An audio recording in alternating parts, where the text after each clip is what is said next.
Ako si Fishball! Pero wag masyadong kainin. Always balance ang kain niya. Kaya tandaan, masarap ako pero healthy lifestyle ang important.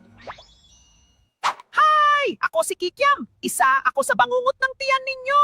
Masarap ako, pero pag sobra, pwede ako magdulot ng tummy ache. Umiikot at sinasaksak kong bituka para iparamdam kaya wag sobra. Masarap ako, pero healthy food rin ang pinaka-importante. Akala nyo masarap lang ako. Sinisira ko lang naman lahat ng bituka nyo. Mayaman ako lang sa taba na sanhi ng high blood. Hindi nyo ako mamamalayan dahil unti-unti ako matake. Hahaha. Kung ayaw nyo mamuhay ng matagal, kainin nyo ako, damihan nyo. Maraming salamat sa panonood ng aking video at huwag kalimutan mag-like, mag-comment, mag-follow, and share para sa mas marami pa na nating videos.